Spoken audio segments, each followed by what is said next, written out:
Lecture है आज, current affairs हमको पढ़नी है।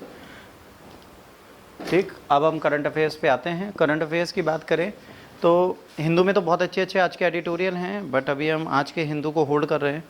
हिंदू में जो एडिटोरियल्स हैं उसमें कुछ चीज़ें बड़ी अच्छी लगी, बट उसके लिए कल तक मैं R&D करके कल का और आज का दोनों का हिंदू एक साथ आपके लिए बना दूंगा।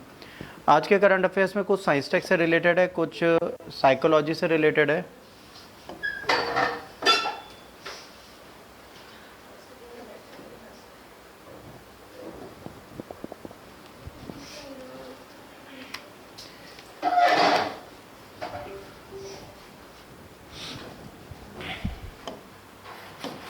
यहाँ पे बेटा कुछ आपके साइंस से रिलेटेड आर्टिकल्स हैं, कुछ आपके ह्यूमन बिहेवियर एंड साइकोलॉजी से रिलेटेड एडिटोरियल्स हैं। तो ये सारे एडिटोरियल्स आपके लिए प्रॉपर मैनर में काम आएंगे और आपको चीज़ें समझ में आएंगी तो आप इसको आगे बढ़ा सकते हैं। तो देखिए, पहला जो हमारा है ये है कि oldest known human virus discovered in 50,000 year old. ठीक है, निएंडरथल बोन्स। निएंडरथल आपको पता है हमारा पुराना एक पूर्वज है, उस निएंडरथल की अस्थियों में भी हमको एक वायरस मिला है।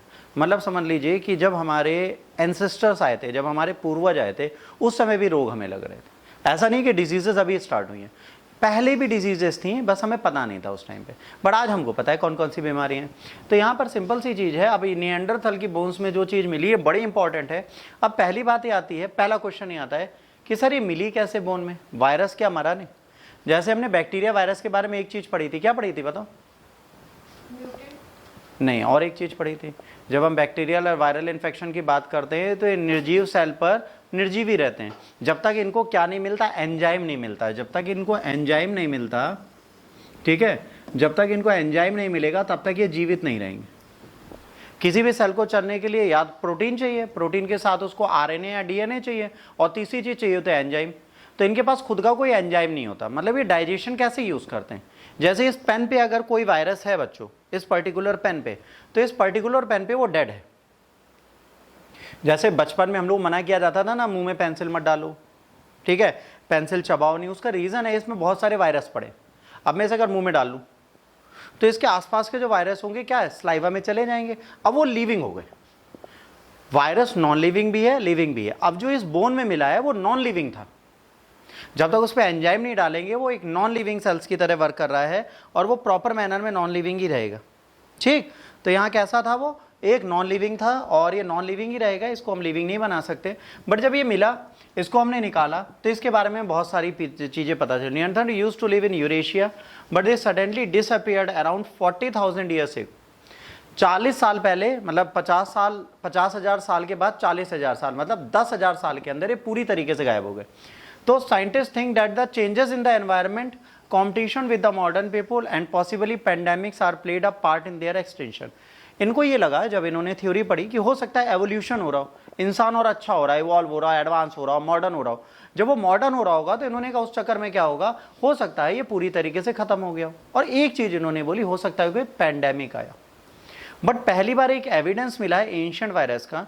तो निएंडरथल के स्केलेटन को जब रशिया में पढ़ा गया, केव में जो पाई गई, तो इसमें भी एक सिमिलर वायरस पाया गया था, ठीक है, जिसे हेर्पिस वायरस बोला जाता है और पैपिलियोम वायरस बोला जाता था। ये दोनों रिजल्ट थे जिन्होंने बताया निएंडरथल जो था वो भी बीमार होता था जैसे आज के लोग बीमार होते हैं। अब जाहिर सी बात है भाई, बीमारी जानवरों को भी लगती हैं। जैसे अभी एक और साइंस टेक का पोर्शन है, बर्ड फ्लू का पहला एग्जाम्पल आ गया। तो बर्ड फ्लू क्या है, रनिंग नोजिया। जब कोविड आया था तो लोगों ने क्या कहा, लोगों ने कहा बहती नाक जैसे सिम्टम्स आ रहे हैं, ठीक है, क्या बोलते हैं, स्नोफीलिया। तो सबने कहा स्नोफीलिया जैसे सिम्टम्स आ रहे हैं। अब किसी को नहीं पता था वायरस है। वैसे ही अगर एक एनिमल के अंदर, ठीक है, कोई डिजीज है तो उसको नहीं पता चले क्योंकि उनका डॉक्टर है नहीं। अगर स्ट्रीट डॉग को लाइन से बीमारियां हो जाएं तो क्या स्ट्रीट डॉक्टर में कोई स्ट्रीट डॉक्टर होता है? उनको नहीं पता चलेगा। वैसे निएंडरथल बीमार हो रहे थे पर इनके पास कोई चीज़ थी नहीं, तो इनकी डिजीज आज की तरह थी। Methodology and challenges, the process of getting DNA out of the ancient remains and sequencing is very tough. अब अगर एंशिएंट जो स्केलेटन या चीज़ें मिलती हैं उनसे अगर आप DNA को एक्सट्रैक्ट करना चाहते हो तो बड़ा मुश्किल है ना। इवन विद दीज प्रॉब्लम्स, बिरॉन्स team was able to find है ना, viral genome that shows the possible presence of these pathogens in the Neanderthal population. उसके बाद भी इन्होंने वायरस के एक ऐसे जीनोम्स को पता किया जिससे इन्हें पता चला है कि भाई जो निएंडरथल के लोग थे उनके अंदर ये चीज़ें हो सकती थी। अब टाइम और इंटरब्रीडिंग, निएंडरथल 40,000 साल पहले गायब हो गए थे। जेनेटिक स्टडीज सजेस्ट करती है इंटरब्रीडिंग होमोसेपियंस के साथ हुई और तकरीबन 2% आज भी यूरेशियन डीएनए में निएंडरथल का डीएनए पाया जाता है। जो यूरेशियन मतलब यूरोप और एशियन के हम लोग हैं, हम लोग ये डीएनए में आज भी 2% इनकी चेंजेस डीएनए में हैं। Possible extension factor climate change हो सकता था, ठीक है, डाइटरी लिमिटेशंस हो सकता था, कंपटीशन विद ह्यूमंस। अब यहाँ पे 3 चीज़ें थी, पहले पर्यावरण बदला, क्लाइमेट चेंज हुआ। दूसरा हो सकता है कि हमारे खाने के संसाधन बदल रहे हो, खाने का तौर तरीका बदला हो। तीसरा कंपटीशन हमारा दूसरे ह्यूमंस के साथ हो गया हो। Neanderthal tool culture called Mousterian disappeared quickly which fits when they vanished, है ना, जब ये गए तो इनका जो टूल्स का कल्चर था वो भी खत्म हो गया। Vulnerabilities and adaptability, Neanderthal needed more energy because their bodies were so strong which made them vulnerable when supplies run out. भाई जो बहुत हैवी बॉडी लेके बैठता है उसको क्या चाहिए, अगर एक हाथी है और हाथी को अगर खाना देना है तो जब मार्केट में ही खाना ना हो या खेतों में ही खाना ना हो तो क्या करेगा, हाथी धीरे धीरे खत्म होगा। ये बहुत स्ट्रॉन्ग बॉडी के थे और मतलब आप समझ लीजिए चिंपैंजीज के बाद इनकी पावर अच्छी थी। तो भाई इनको खाने में एनर्जी ज़्यादा चाहिए। अगर फूड नहीं मिलेगा, जो यहाँ पर लिखा है डाइटरी लिमिटेशंस, जब खाना नहीं मिलेगा तो आने वाले टाइम पे इनका जाना कॉमन हो जाएगा। They probably had a harder time adopting the quickly changing environment because they had lower birth rate and smaller communities। अब जो टाइम बदल रहा था एनवायरनमेंट में उसके साथ वो अडॉप्ट नहीं हो पाए, वो अपने डीएनए को इतनी जल्दी अल्टर नहीं कर पाए। इनका एडाप्टेशन बहुत वीक था जिसके चक्कर में छोटी कम्युनिटीज और छोटी पॉपुलेशन के चक्कर में निएंडरथल बहुत तेजी से डिसअपीयर हो गए। ठीक है, अब डीएनए एनालिसिस क्या होता है, सबसे इंपॉर्टेंट चीज है। Human development greatly aided by the discovery of Homo sapiens and Neanderthal interpreted about 50,000 years ago. इन्होंने कहा है कि निएंडरथल्स एंड होमो सेपियंस इन्होंने इंटरब्रीड किया, मतलब हो सकता है यहाँ से लड़की आई हो, यहाँ से लड़का आया हो, दोनों में प्रेम संबंध बने हो और हम आए हो, ये पॉसिबिलिटीज हैं। इन्होंने कहा इंटरब्रीड से ही नई प्रजाति आई। हम लोग जो इंटरब्रीडिंग है, और आज की डेट में अगर वर्ल्ड में आप देखिए, चाहे आप साउथ इंडिया चले जाइए, भले ही आप ऑस्ट्रेलिया चले जाइए, भले आप अफ्रीकन कॉन्टिनेंट चले जाइए, आपको वहाँ पर ब्लैक एंड वाइट का आप डिफरेंस नहीं मिलेगा। वहाँ पे वाइट भी होंगे, ब्लैक भी होंगे, ब्रिटिश भी होंगे, लाइट ग्रे भी होंगे, डार्क ग्रे भी होंगे। मतलब ये इंटरब्रीडिंग पूरे वर्ल्ड में चल रही है आज की डेट। तो आज ह्यूमन रेस फिर से इवॉल्व हो रही है। जैसे जब हम लोग डीएनए क्लोनिंग की बात करते थे या ह्यूमन क्लोनिंग की बात करते हैं, हमने क्या कहा, challenges of evolution will be vanished. अगर हम सचिन तेंदुलकर को ही बार बार क्लोन करते रहें और इंडियन टीम में 11 के 11 सचिन तेंदुलकर डाल दें तो स्टाइल सेम है, चीजें सेम है, आप बोर हो जाओगे। ठीक है, कवर ड्राइव, स्ट्रेट ड्राइव, बस देख देख के आप इतना इरिटेट हो जाओगे, दूसरी ड्राइव दिखेगी नहीं। Then there will be no Surya Kumar Yadav. तब क्या होगा, तो फिर भाई स्काई की भी तो बैटिंग अलग है, वो पीछे ही खेलता है, आगे खेलना ही नहीं है दोस्तों। उसका जीवन पीछे मारते मारते निकल जाएगा, आगे बेचारा खेल ही नहीं सकता, बस आएगा टक्कर से मारेगा, पीछे निकल जाएगा, उसकी आदत ही है। अब किसी की हैबिट, अब सचिन क्या है, सचिन हमेशा फॉरवर्ड था, आगे खेलने में, सूर्य पीछे खेलने में माहिर। अदर प्लेयर्स उनको 360 बोला जाता है, पर उनके 360 में कम से कम 180 तो पीछे शॉट जाते हैं। अब अगर ऐसा प्लेयर दोबारा कोई बनाना है तो डीएनए अल्टरेशन कर सकते हो। क्लोनिंग से क्या होगा, ह्यूमन इवॉल्वेशन खत्म हो जाएगा। तुम सूर्यवंशम मूवी बना लो, तुम्हारे जैसे तुम्हारे पापा हो सकता है तुम्हारा पोता भी तुम्हारे जैसा ही निकला है, तो अमिताभ बच्चन को 3 रोल करने पड़ जाए, नो इवोल्यूशन, बदलाव होगा ही नहीं। तो जीवन में बदलाव बहुत जरूरी है, जो बदलाव लोग नहीं करते, तो इस चीज को चैलेंजिंग माना जाता है। तो भाई बदलाव चाहिए, तो बदलाव की कोशिश लोग करते हैं। According to this supposed early human brain was fake, proving the Piltdown man hoax to be false. अब ये सीधी से कह रहे हैं कि ऐसा नहीं है कि ये सपोज कर रहे हैं कि जो इन लोगों का दिमाग था वो फेक था, ठीक है, ये चीज़ों को समझते नहीं थे, ऐसा बिल्कुल नहीं है। इनका ब्रेन भी वॉश था, प्रॉपर मैनर में चीज़ें करते थे। Utilising method like shotgun sequencing, DNA can be recovered from the samples that have been severely damage. अब यहाँ पर एक नई टेक्नोलॉजी है जिसको बोलते हैं शॉटगन सीक्वेंसिंग डीएनए की। इसको करके अगर कोई पूरी तरीके से भी बॉडी डैमेज है तभी हम उसके बारे में सारी जानकारी डीएनए के थ्रू निकाल सकते हैं। तो कहीं ना कहीं आज जो एडवांस टेक्नोलॉजी है वो ह्यूमंस के बारे में सारी चीज़ें बताने को तैयार है। This make easier to study historical plagues by finding pathogens in remains that are 1000 years old। कह रहे अगर वहां पर कभी भी, ठीक है, कोई भी पैंडेमिक, भले ही प्लेग भी आया हो, तो उसके जो वायरस थे उन पैथोजेंस को आज भी हम वहां से देख सकते हैं और बता सकते हैं इस स्केलेटन के मरने का कारण क्या था। पहले हम फ्लैश की बात करते थे, रिमेन्स की, आज बोन से भी हम बता दे रहे हैं कि भाई ये क्यों मरा होगा। Genetic information from 4500 years old Ethiopian remains has changed our ideas about how people moved around in sub-Saharan Africa। जब 4500 साल पुरानी एक रिमेन हमें मिली, तब हमें यह पता चला सब सहारा में लोग कैसे चलते थे। हमको लगता है भाई पैरों से आराम से चल लेते होंगे, ऊँट पे बैठ के चलते होंगे। उनके रियल फीचर्स क्या थे, किस तरह चलते थे, कैसे करते। जैसे हम मान लीजिए, जैसे मैं हूँ, लेट्स सपोज बीइंग टीचर, हम लोग लगातार खड़े रहते हैं, तो जब कभी हम लोग जाएंगे तो हमारी बोन्स पे सबसे ज़्यादा प्रेशर स्टैंडिंग का आएगा। हम हो गए, डिफेंस पर्सन हो गए, जो ज़्यादा खड़े रहते हैं उनकी बॉडी के स्ट्रक्चर में सबसे ज़्यादा वेट कौन उठा रहा है, पैर उठा रहा है। अगर एक सिटिंग वाले बंदे की बात करो, उसकी बॉडी का सबसे ज़्यादा प्रेशर उसके बटक और पेट उठाता है, तो ये और ये फूल जाता है, ठीक है। तो हर एक बॉडी का अलग अलग सिम्टम्स हैं। जो जिम करने वाले होते हैं उनकी ओवरऑल बॉडी में सिक्वेंसिंग होती है, बैलेंस होता है, बॉडी का अलग अलग पार्ट अलग अलग दिन मारते हैं, उनकी बॉडी का स्ट्रक्चर बिल्कुल अलग मिलता है। बशर्ते वो मरते दम तक जिम करें। ऐसा ना हो कि 40 साल करें उसके बाद रोक दें कि अब तो 40 हो गए, अब क्यों करें, ये नहीं करना चाहिए। In addition, the study published in 2019 successfully analyzed DNA from an extinct species that lived 1.9 million years ago, breaking the age limit of the genetic material recovery। एक रिपोर्ट आई थी 2019 में जिसमें एक स्पीसीज को ढूंढा गया था जो 1.9 मिलियन ईयर्स पहले की थी, और उसके बारे में यहाँ पर सारी डिटेल्स ऐड करके दी गई थी। तो ये बताता है कि अगर साइंस एंड टेक्नोलॉजी को आप ठीक से देखते हैं तो कहीं ना कहीं आपको चीज़ें बहुत अच्छे से मिल जाएंगे। अब आते हैं अपने दूसरे एडिटोरियल पे। First human case of bird flu reported in Australia. Bird flu होगा, बर्ड फ्लू होगा, बर्ड फ्लू होगा, हम चिड़ियों को जला देते थे, ठीक है। बर्ड फ्लू का खतरा जब हमारी कंट्री में बढ़ता है तो हम लोग क्या करते हैं, चिकन को पोल्ट्री फार्म में जिंदा फूंक देते हैं, उनको जहर दे के मार देते हैं। एक एक दिन में 10-10, 15-15 लाख चिकन ऐसे मार दिए जाते हैं और दफना दिए जाते हैं अगर बर्ड फ्लू का खतरा होता। अब पहली चीज बेटा ये समझिए, बर्ड फ्लू इज नथिंग, बहुत बड़ी चीज नहीं है। मुर्गे की नाक बह रही है, कुछ मत करो, उसको विक्स का इनहेलर दो, सुंघाओ, बढ़िया सी नाक आग पोछो, काट दो। बट कंडीशन है मुर्गे की, अब नाक देखो बह रही है कि नहीं बह रही। कभी कभार तो भाई उसकी लार भी लगी होती है, हमें ये नहीं पता नाक बह रही है क्या हो रहा है। तो बर्ड फ्लू एक ऐसा सिम्टम्स है, उस टाइम पे अगर आप नॉनवेज खाते हैं, सिंपल सी चीज़, तो वो रॉ नहीं होना चाहिए, मतलब पका होना चाहिए ठीक से। जैसे आप किसी दुकान पे खाते हो तो चिकन को काटते हैं, ठीक से वॉश भी नहीं करते कभी कभार, ठीक है। कहते हैं फ्लैश के साथ बनाओ, खून के साथ बनाओ, ज़्यादा टेस्टी लगेगा, लोगों सौंधा आएगा, तो खून भी नहीं धोते, उसका फ्लैश भी नहीं धोते, गंदगी भी नहीं, ऐसे पका देते। और कभी कभार धोते भी है तो बहुत क्लीननेस जो घर पे आती है वो कभी मार्केट में नहीं आती, वो गंदा ही चिकन बनाएंगे, ये नियम है, ठीक है। उनका पानी ब्लडी हो गई, मतलब रेड हो गई होगा।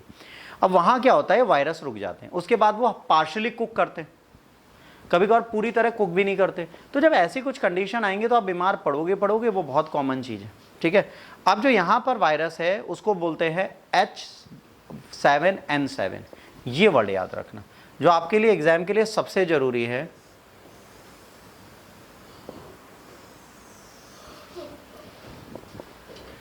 जो वहाँ के मुर्गों को बीमारी लग रही है उस बर्ड फ्लू को H7N7 बोलते हैं। जैसे हाँ, जैसे हमारे यहाँ क्या था H11, तो ये सब जो हैं इस तरह से चलते हैं। अब यहाँ पर क्या है H7N7, ठीक है। अब एक child who came back to Victoria from India in March, देखो मज़ेदार चीज़, एक बच्चा जो विक्टोरिया गया, कहाँ से, भारत से, ठीक है। इसमें H5N1 बर्ड फ्लू पाया गया, ठीक। The child has a serious sickness but now fully better, पर ठीक हो गया। Victoria chief health officer confirm that there have been no more cases, है ना, tied to this incident. This shows how rare it is for this strain to be pass from person to person. इन्होंने कहा भाई ये इतना hard है कि एक इंसान से दूसरे इंसान जल्दी नहीं जाता, तो वहाँ पर कोई है नहीं, है ना। Avian influenza also called as bird flu, क्या बोलते हैं इसे, एवियन इन्फ्लुएंजा, ठीक है। इसका रियल नाम है एवियन इन्फ्लुएंजा, है ना। वेरी रेयर है, ठीक है। कॉन्टेजियस वायरस है, many types of birds both wild and tame जिन्हें पालते हैं और जो जंगली होते हैं सब में पाया जाता है। पर किस में पाया जा रहा है सबसे ज़्यादा? बर्ड्स में। जैसे कबूतर पाल रहे हो, मुर्गा पाल रहे हो, इन सब में पाने के चांसेस, इसमें बर्ड फ्लू हो सकता है आपको। ठीक, आप नाराज हो जाओ अपने मुर्गे से, कहो बेटा तुम आज प्लेट में ही आओगे, तो गुस्से की बात है। It mostly spreads through the direct touch or places that are contaminated with the germs. People can get infected with H5N1 type and get very sick from it. But this does not happen very often. ये ज़्यादा नहीं होता, कभी कभार ही होता है कि H5N1 फैल जाए, वैसे तो नहीं फैलता, बट आया तो आया। ठीक है, बट जो यहाँ पे अदर स्ट्रेन जो वहाँ पर पाए जाते हैं वो पाया जाता है H7N7 जो सबसे ज़्यादा कॉमन है ऑस्ट्रेलिया में। तो ऑस्ट्रेलिया में अगर हमें ये वाला मिल जाता है H5N1 तो हमें प्रॉब्लम ज़्यादा होती है। अब इसके लिए क्या है, H7N7 स्ट्रेन जो है वो कहाँ पाया जाता है? एक्स में, विक्टोरिया के, which is different from H5N1 types found in children. After this was found, agriculture Victoria started checking right away and putting farm with 5 kilometer of the affected farm under the quarantine. अब जैसे वहाँ पर H7N7 strain मुर्गियों के अंडे में पाया गया, 5 किलोमीटर के दायरे में जितने लोग थे उनको क्या दिया? क्वारंटाइन कर दिया, मतलब एकांतवास में भेज दिया, अब कोई उनके पास नहीं जा सकता। As a part of quick reaction, animals that are infected with the virus will be killed to stop outbreak from spreading. याद रखना, इसका समाधान एक ही है, उस जानवर को मार दो। हमारी कंट्री में या वर्ल्ड में कहीं पर भी बर्ड फ्लू फैलता है तो उसमें उस बर्ड को मार दो, कितना इजी हो गया। ऐसे जो इल पर्सन है, जो मेल का बेटा है, उसको भी मार दो या बेटी को मार दो, वो नहीं करोगे, पर बर्ड्स को आप मारने को तैयार। ठीक, public health assurance, people have been told by the government that eating chicken and egg product is safe because they don't spread avian influenza virus, they are cooked properly. क्या लाइन है? अगर इन्हें ठीक से पकाओगे तो, पर ठीक से पकाओगे तो, वर्ड ये भी है, प्रॉपरली कुक्ड। जैसे कुछ लोग होते हैं ना, सर हाफ बॉइल्ड खाएंगे, एक साइड का गुदा पकाएंगे, दूसरी साइड कच्चा चूसेंगे, तब दिक्कत होती है। लोग कभी हाफ बॉइल्ड वो खाते हैं, ऑमलेट कभी देखना, ऊपर से चम्मच मारो तो ऐसे पीला लाल सब बहता हुआ निकलता है, और लोग खाते हैं उसको। अरे हाफ बॉइल्ड खाए जाते हैं, अब हमारी गलती थोड़े ना, हाफ कुक्ड खाया जाता है, तो वो लोगों का है। Bird owners are told to take strict biosecurity steps such as keeping cages clean regularly, putting new birds in the quarantine because of the global spread of different type of avian flu and the fact they can sometimes infect humans. Better surveillance methods have been very important to protect both human and animal health. These methods help to find diseases early and allow quick action to stop them from spreading. As obvious सी बात है, अगर आपको पहला bird flu का case मिलता है तो इसका मतलब क्या है? मान लीजिए ए फार्म है, यहाँ से कोई बर्ड फ्लू आ रहा है, तो फिर बेटा बी एंड सी ये जो फार्म उसके आसपास है इन्हें भी क्वारंटाइन करो, वहाँ के लोगों को इनको खाने से रोको, और अगर खाना है तो इसे प्रॉपरली चेक करो। आप में से कितने लोग अंडे खाते हैं? खाते हो? Very good. जब एग्स खाइए तो एक बार एग को ऐसे पास में रख के पूछ लीजिए, बेटा तुम्हें फ्लू तो नहीं है? अगर वो हाँ बोल दे मत खाना। मैम गर्मियों में ही हो रहा है, वर्ल्ड वाइड ये चीज़ें वहीं से हो रही है। अब about H5N1 avian influenza, origin and transmission. Avian influenza bird flu was first identified in 1959 in Scottish chickens. कहाँ पाया गया सबसे पहले? स्टॉकिश चिकन के अंदर ये सबसे पहले पाया गया था। कब पाया गया था? 1959 में, बहुत पहले पाया गया, आज की डेट का नहीं है। The virus primary effect bird but can infect human expose to sick animal. अब ये कायदे से तो चिड़ियों में ही आता है, जैसे एड्स कायदे से चिंपैंजीज में ही आता था, इंसानों में किसी वॉलंटियर ने फैला दिया, महारथी था कोई, उसने रिस्क लिया चिंपैंजी को प्रेम कर रहे, आज हम लोग भी फंस गए। भाई देखो, चिंपैंजी का खून हम चढ़ा नहीं सकते, पहली चैलेंजेस, ठीक, उससे तो आने से रहा। चिंपैंजी का प्रेग्नेंट बच्चा इंसान हो नहीं सकता। अब तीसरा ऑप्शन बना STDs, सेक्सुअल ट्रांसमिटेड डिजीज, तो ह्यूमन के अंदर फैलाने में कोई तो वॉलंटियर गया, अब वो कौन था वो भगवान जाने, और वो था अफ्रीका से, ये भी पक्का है। चलो, अब जानवरों और इंसानों की बीमारियों में अंतर है, भगवान ने उनको अलग बीमारी दी, हमें अलग बीमारी दी, उनका DNA अल्टर कर लेता है, हमारा नहीं संभाल पाता। देखने में नहीं अच्छा लगता लोगों को चिंपैंजी, ठीक है, H5N1 is not easily transferable between humans. अच्छा, H5N1 जो है बहुत आराम से नहीं जाता कि आप गए और आपने मुर्गी को देखा, कहा बेबी तुम बीमार हो, उसने कहा हाँ, और तुम्हें हो गया। नहीं, अब वो बेबी बीमार है, उसको तुमने काटा, या किसी ने कहा सो ब्यूटीफुल हैंड, तुमने कहा हाँ, नाक बह रही थी, मुंह में गई, इन्फेक्शन हो गया। देखिए, इन्फेक्शन तब होगा जब उसकी बहती नाक आपके पास है या उस गंदगी के आसपास आप हो। जैसे आपने रोटी खाई है ना, और कई बार होता नहीं, गांव में लोगों की आदत होती है, अगर रोटी गिर भी जाती है तो किसानों से भूमि में गिरा हुआ गंदा नहीं मानते, तो वो उस हैन के पोल्ट्री फार्म में भी बैठे हैं जहाँ पे मुर्गियाँ पाली गई हैं, गिरा, उन्होंने उठाया, खा लिया, तो वो भी बीमारी देता है। आप ऐसे कह रहे जैसे मुर्गा खाते नहीं, यार मुर्गे की गंदगी भी तो पोल्ट्री फार्म में पड़ती है। जब कोई खाओ तो फिर घिनाओ बिल्कुल ना, बिंदास खाओ। ठीक, तो ये ट्रांसमिट ऐसे नहीं होती कि आज उठाया और हो गई, टाइम लगता है, होता है। ठीक है, approximately 60% of human infected with H5N1 have died, making it highly lethal. इसमें अगर 100 लोग बीमार है तो 60 मर जाते हैं। बर्ड फ्लू है खतरनाक, इसीलिए मुर्गा खाना छोड़े, आलू पे आए। आलू और बैगन, सर्वहारी जगत प्यारी। The virus is sensitive to heat and common disinfection. अब भाई जाहिर सी बात है, गर्मी होगी तो सेंसिटिव है भाई। अब इस गर्मी में अगर आपको हो रहा है तो फिर आपकी किस्मत खराब है। ठीक है, हो रहा है तो झेलो। H5N1 can combine with other flu viruses to create new strain. अब मजेदार बात देखिए, H5N1 आया, आपके पास वायरस है, म्यूटेंट था, बॉडी में पहुंचा, एक नया वायरस बैठा था, उसने कहा आने मिलो सजना, सजना मिल गए, नया वायरस बन गया। अब उसका इलाज हमारे पास नहीं। इन्होंने कहा है कि ये वायरस नए वायरस के साथ मिलकर नई तरीके की डिजीज पैदा कर सकता है। तो वायरस न्यू स्ट्रेन बदल सकता है। अगर आपकी बॉडी में कोई और इन्फेक्शन है तो 99% चांसेस है बच्चों आपका इन्फेक्शन बॉडी में बढ़ जाए। तो आपको इसको क्योर करने की कोशिश करनी, इसीलिए कभी भी आपको बर्ड फ्लू ना हो, यह बेहतर है।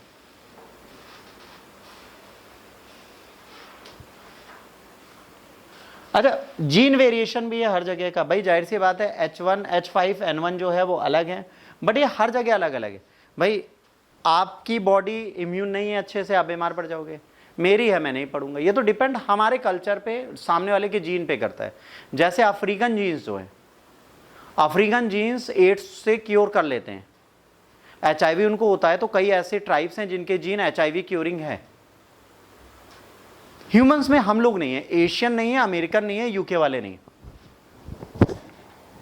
दुनिया में जो सबसे ज्यादा खुरापेज करते हैं रशियन एंड अमेरिकन, ठीक है, वाइल्ड लाइफ सेंचुरी बना देते हैं ह्यूमंस को भी, वहां पर उनकी बॉडी HIV से क्योर नहीं हो सकती, अफ्रीकन कैन।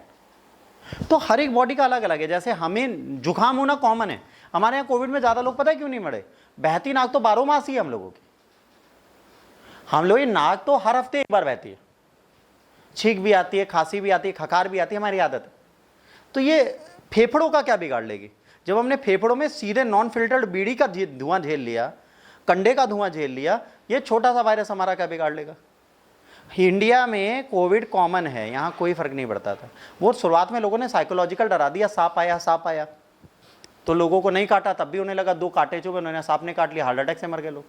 हमारे यहाँ 90% कोविड की जो डेथ हैं date is due to the heart stroke.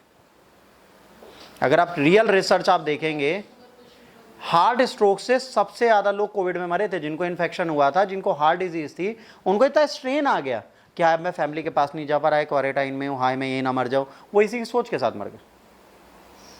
तो यहाँ पर मौत इससे नहीं होती कि आपको क्या फैला, मौत होती है आपकी इम्यूनिटी सिस्टम और आपकी आइडियोलॉजी से। इंडिया को इन्फ्लुएंजा टाइप वायरस कुछ करते नहीं, हमारे यहाँ इतना बड़ा वायरस घूम रहा है मुर्गियों के बीच में, तब भी हम धड़ल्ले से अंडे और मुर्गी बेच देते हैं। और जो मुर्गी आती है हमारी, वो आगे पीछे से पूरी नंगी आती है, मतलब उसके बाल फैदर सब निकल चुके होते हैं, सिर्फ मासी मास दिखता है उसमें। जो आज पोल्ट्री फार्म में मुर्गियाँ आ रही हैं, उनको एस्ट्रोराइड्स खिलाया जाता है, बेटा देख लेना, एस्ट्रोराइड्स खिलाए जाते हैं। जो एस्ट्रोराइड्स खिलाए जाते हैं उससे क्या होता है, हीटअप होती है बॉडी, 40 दिन में उनको बड़ा कर दिया जाता है। जब बेटा 40 डेज में इनको बड़ा कर दिया जाता है